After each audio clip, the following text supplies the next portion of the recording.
Here are the top stories for today, May 18, 2020. The Joint Task Force COVID Shield warns that malls will be closed again if the public does not observe safe physical distancing. Malacanang urges the public not to be complacent about COVID-19, even as quarantine measures have been eased.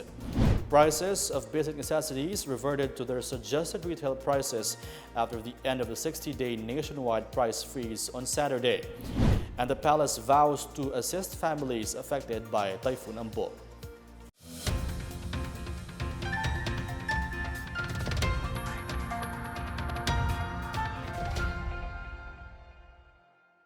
Good day, I'm Rom Dulfa. Welcome to PNA Newsroom.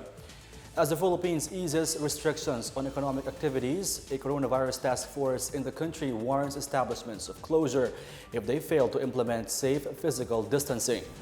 This after posts about the failure of mall security managers to implement safe distancing made rounds on social media. Mall operations resumed last Saturday, May 16, and gathered crowds from all over the metro. Joint Task Force COVID Shield Commander Lieutenant General Guillermo Eleazar says they will not only facilitate the closure of these malls, but will also initiate the filing of appropriate charges against the management.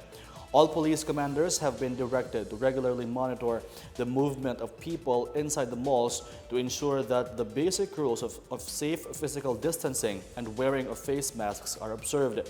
The police commanders were also instructed to familiarize other protocols issued by the Interagency Task Force for the Management of Emerging Infectious Diseases and the Department of Trade and Industry for the resumption of mall operations and other businesses.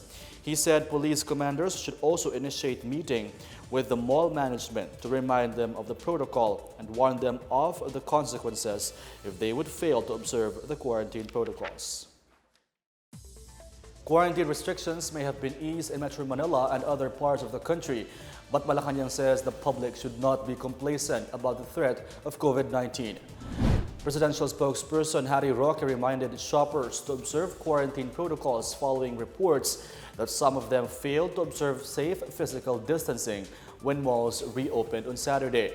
Roque emphasized that restrictions were eased not because it is now safer to leave their homes, but because the economy was already suffering from the impact of the 2 months of strict quarantine. He said Filipinos should learn from the experience of other countries like South Korea, which contained the spread of the virus but later experienced a spike in COVID-19 cases when citizens became relaxed. Roque sought for cooperation from the public as the whole country remains under community quarantine. The Department of Human Settlements and Urban Development released 5 mandatory requirements for the resumption of construction works and other real estate activities during MECQ. Under the department order, the contractor shall fund the COVID-19 testing to its workers. This also includes setting up safe and hygienic on-site or near-site barracks and quarters for all workers. The developers should ensure the provision of adequate assistance package for workers who may contract COVID-19 in the duration of their employment. They should also ensure the provision of group health or self-insurance coverage for all workers involved in construction and that workers are wearing face masks and other safe protective gear needed during the construction. Housing Secretary Eduardo Del Rosario urged the developers to issue a certification upon the resumption of the construction works.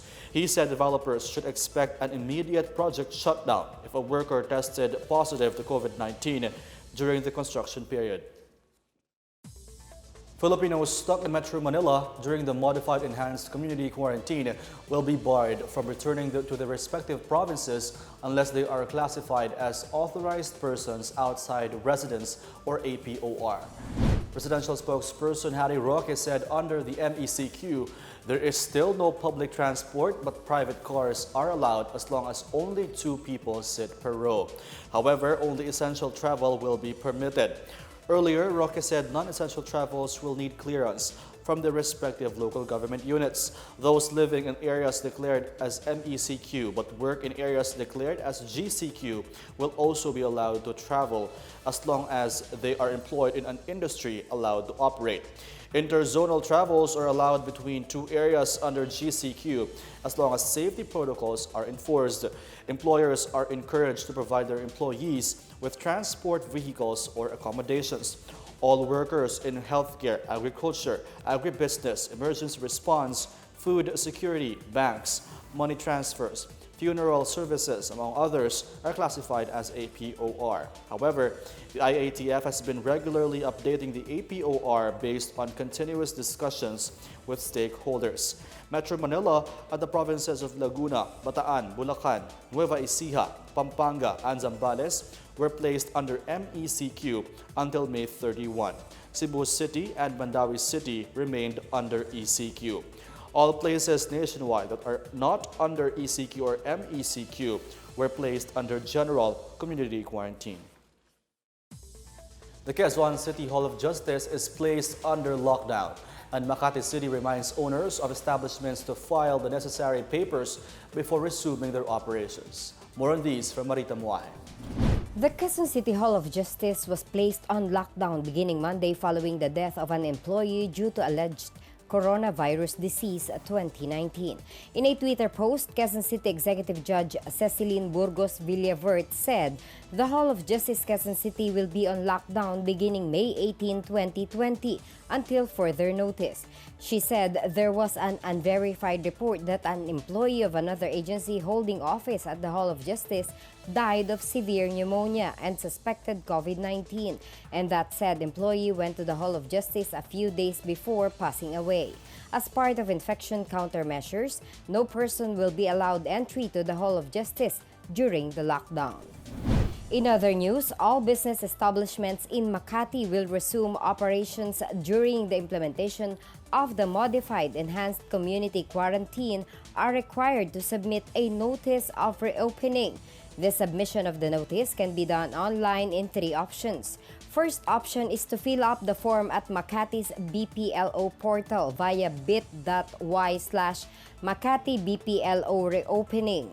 The second option is downloading a notice of reopening form through the Makati City Government webpage via www.makati.gov.ph. Fill up the form and email to receiving@makatibplo.com. The third option is using the Makati Zen mobile app by clicking the Maka Negosyo button, proceed to reopen business button, fill up the required details, and submit. The notice of reopening must be submitted to the Business Permits and Licensing Office within 3 days from opening. Meanwhile, Senator Sonny Angara sees the work-from-home arrangements continuing even after the lockdown is lifted or at least until a vaccine is found for coronavirus disease. Angara said there will be even more activities on this front as businesses have to adjust to the new normal. Angara has filed Senate Bill 1469 or the National Digital Careers Act to prepare Filipinos for the skills needed for the gig economy and to promote and strengthen digital careers. The gig economy refers to the practice of companies of hiring short-term independent contractors or freelancers. The bill seeks to establish a legal framework for the gig economy that will map out strategies to promote and strengthen digital careers and institutionalize employment standards for digital career workers. It also tasks the DICT, DepEd, CHED, and TESDA to create, design, and develop programs to ensure access to trainings, market, and other forms of support or innovation strategies for digital careers. For the PNA Newsroom, I'm Marita Muay. Still to come, the Philippine Red Cross announces the opening of a COVID-19 testing center in SUBIC. Prices of basic necessities reverted to their suggested retail prices, or SRP, after the end of the 60-day nationwide price freeze on Saturday. More on these when the PNA Newsroom continues.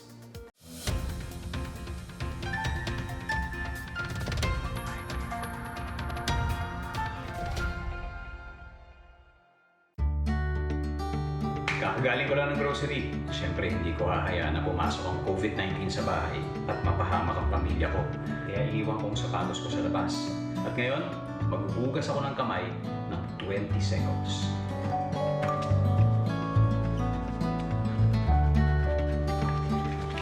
O ayan, wala na ang virus. Tandaan, buhay ng pamilya natin na nakasalalay. Let's heal as one. Alam niyo ba na pumapasok ang COVID-19 sa ating katawan sa pamamagitan ng mata, ilong at bibig? Kaya lagi kaming conscious dito sa bahay kapag umuubo kami.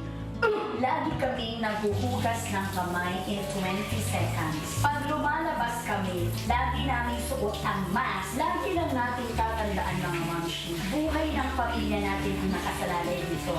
Let's heal as one. Alamin ang tamang paraan ng pag-ubo upang mapigilan ang paglaganap ng Coronavirus Disease 2019. Ugaliing magdala ng panyo o tissue. Kung uubo o babahing, takpan ang buong ilong at bibig gamit ang panyo o tissue. Kung walang dalang panyo o tissue, maaaring gamitin ang braso na pantakip. Kung nakararamdam na kailangan umubo o bumahing, agad na dumistansya sa mga tao sa paligid. Huwag dumura kung saan-saan, gumamit ng tissue at itapon sa basurahan. Ugaliin ang paghuhugas ng kamay at paggamit ng alcohol o hand sanitizer upang mamatay ang mikrobyo. Basta't sama-sama at laging handa, kaya natin to! Isang paalala mula sa DOH, PCOO, KBP at ng himpilang ito.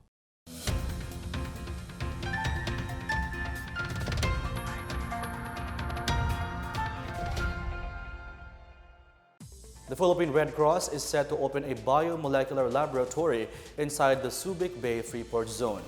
The laboratory, which has already been completed and awaiting the conduct of proficiency testing by RITM, was built with the support of SBMA and some donors.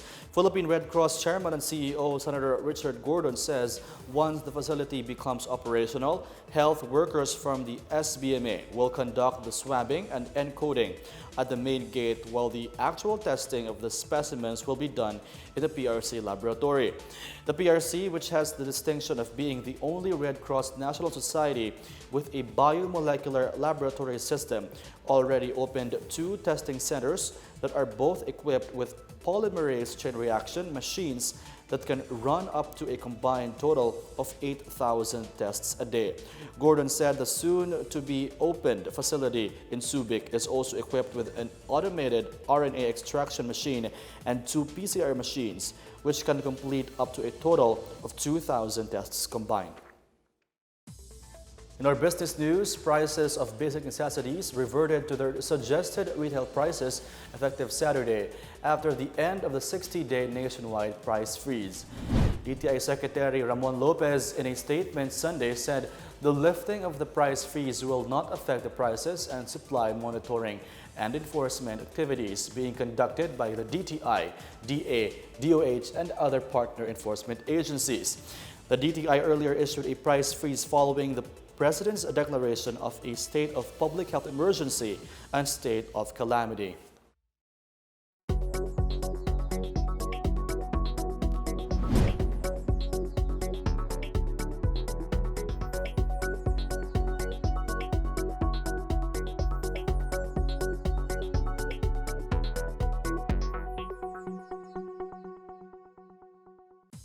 Cebu City and Mandaue City have resumed implementing strict measures as they remain under enhanced community quarantine. Meanwhile, the Army in Bukidnon inaugurates a halfway house for former rebels. More on these and other news from the provinces from Teresa Montemayor. The cities of Cebu and Mandaue have continued to enforce strict measures against COVID-19. This following the resolution of the Interagency Task Force for the Management of Emerging Infectious Disease, which puts them under enhanced community quarantine until May 31. Cebu City Mayor Edgardo Labella, Mayor Jonas Cortez of Mandaue, and Lapu-Lapu City Mayor Junard Chan had appealed before the task force to allow them to continue enforcing strict quarantine measures due to the ongoing strategic barangay-level mass testing. So far, the strategic test in the 3 cities is now 64.32% complete. In Nueva Ecija, the government introduced a livelihood program that shields farmers from the adverse effect of the enhanced community quarantine brought by the COVID-19 pandemic. The Convergence Livelihood Assistance for the ARB's project, or CLAAP, was launched before the end of 2019 with the aim to augment the household income of agrarian reform beneficiaries. Enterprises such as agricultural supplies, groceries, tilapia production, and bakery are being patronized by the beneficiaries of the Pantawid Pamilyang Pilipino program, villagers, and farmers. The National CLAAP has reported 32 million peso in gross sales. In Bukidnon, a temporary shelter dubbed as Halfway House for former rebels will soon be built in a 10,000 square meter land in Pasugong town. This after the local government and Philippine Army's 8th Infantry Battalion inaugurated the proposed halfway house through a groundbreaking ceremony on Saturday. The facility will serve as temporary shelter for former rebels as they are being treated, transformed, and prepared for reintegration in the mainstream society. They can stay at the halfway house while waiting for the benefits they can get from the government through the Enhanced Comprehensive Local Integration Program. For the PNA Newsroom, I'm Teresa Montemayor. The Department of Agriculture encouraged families to grow their own food at home as it distributed vegetable seedlings to 800 Pantawid Pamilyang Filipino program beneficiaries in Cagayan de Oro. More on this from Rechi Paculba. More than 800 Pantawid Pamilyang Pilipino program or 4-piece households in Cagayan de Oro City received vegetable seedlings for their urban container household gardening or UCHG initiatives from the Department of Agriculture in Region 10 through the City Agriculture Office or CAO to provide immediate assistance, especially during the coronavirus disease or COVID-19 pandemic. The last 4 years, ang ilang gigamit is one season lang, tag 2 to 3 months na planting, usa ka tanom, usa ka harvest, manadayon. So, this year, amo nang gisabutan na this year, ikibali tibuok tuig na gyud. The whole, nag-target mi o 48 planting sa usa ka bulan. Once a week magplant ang tao. To further strengthen the initiative in today's health crisis, CAO partnered with the City Social Welfare and Development Office or CSWDO, City Health Office through their nutrition program, and the Citylings of DSWD who will identify the 4-piece beneficiaries who will become the recipients of the vegetable seedlings. CALINGIN said the seedling distribution is not enough to ensure sustainability of the program. Thus, prior to giving of seeds, recipients will be asked if they have enough space in their backyards and how they would go about the seedlings that they are going to plant. Pogi kaning tabang. Everyday gid mi adin higa kuan sa among garden para nga maka libre mi sa among gulay, makabaligya sad mi sa among silingan. Muna nga naagin mi dinhi gapaning kamot gid mi permi. Through a partnership with the Gulayan sa Kabalayan or GSK, CALINGIN said the monitoring if the seedlings were really planted will be made easier. For their part, CAO will be providing video materials to demonstrate how the seedlings will be handled and ensure growth. For the PNA Newsroom, Rechi Paculba, Philippine Information Agency, Cagayan de Oro. Up next, Malacanang vows to assist families affected by Typhoon Ambo, and a driver in Bulacan returns his cash aid to be used by others in need. The PNA Newsroom returns after these reminders.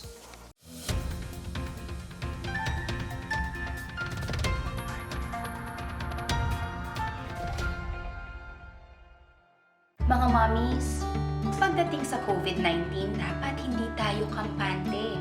Bagamat hindi nakikita ang sakit na ito ay nakamamatay. At hanggang ngayon wala pa rin lunas. Kaya protektahan natin ang ating pamilya.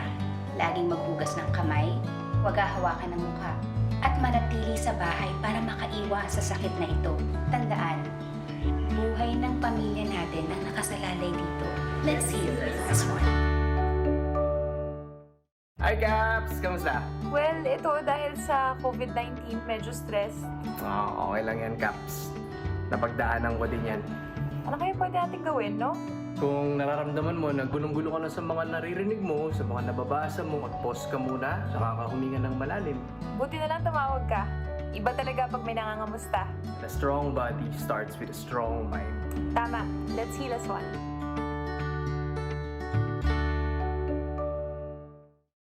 Tandaan ang tamang paraan ng paghuhugas at paglilinis ng kamay upang makaiwas sa iba't ibang karamdaman. Basain ng tubig ang mga kamay at sabunin. Unang sabunin ang mga palad at ang likod ng mga kamay.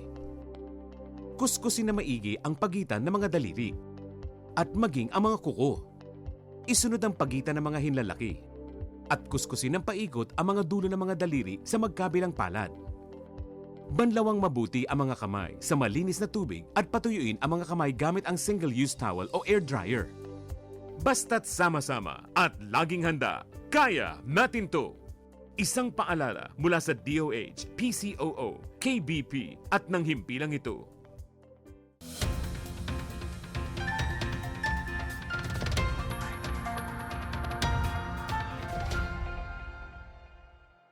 After Typhoon Ambo battered the country while it deals with the threat of the coronavirus, Malacanang vows assistance to all families affected by the typhoon. Presidential spokesperson Harry Roque gave the assurance during the Laging Handa program aired on State 1 PTV4 as he condoled with typhoon victims.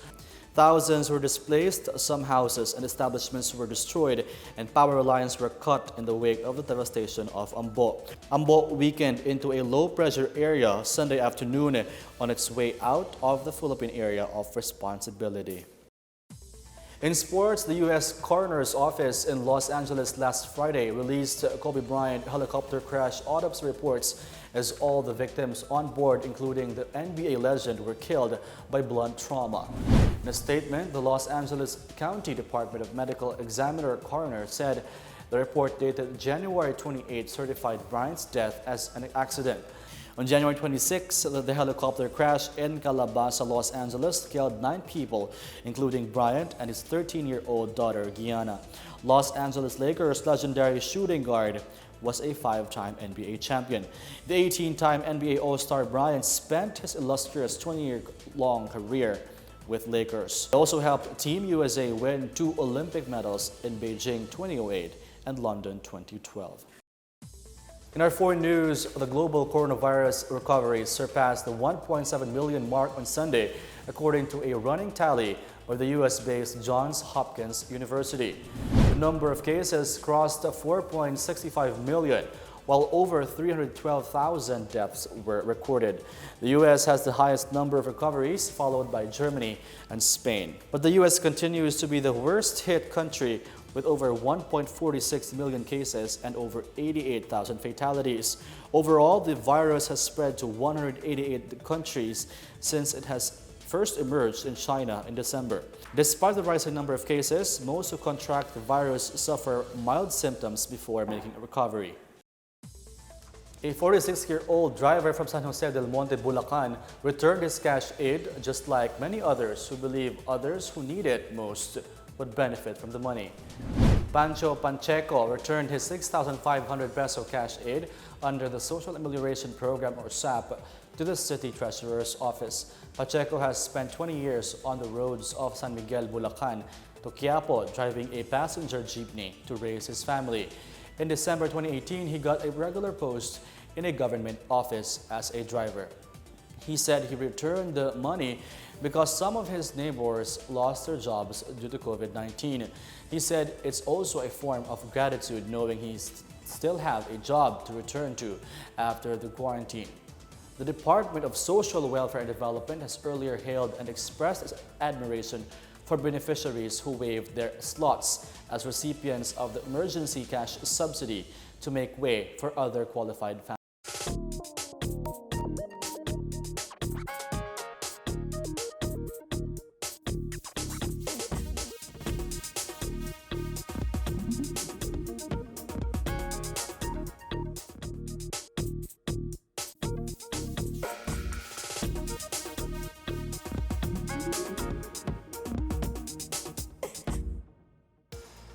We take another look at today's biggest stories. The Joint Task Force COVID Shield warns that malls will be closed again if the public does not observe safe physical distancing. Malacanang urges the public not to be complacent about COVID-19, even as quarantine measures have been eased. Prices of basic necessities reverted to their suggested retail prices after the end of the 60-day nationwide price freeze on Saturday. And the palace vows to assist families affected by Typhoon Ambo. Thank you for watching another episode of the PNA Newsroom. To check more news content, check our webpage or head on to the Philippine News Agency's Facebook and Twitter accounts. For more stories about the government and how it serves Filipinos, look for these hashtags on all our social media platforms and websites. We are shown on the pages of the PCOO and its attached agencies. Also watch us on television on PTV4 and IBC 13. And that's a daily dose of the biggest stories that you need to know from PNA Newsroom. I am Rob Dulfo. Good day and stay at home.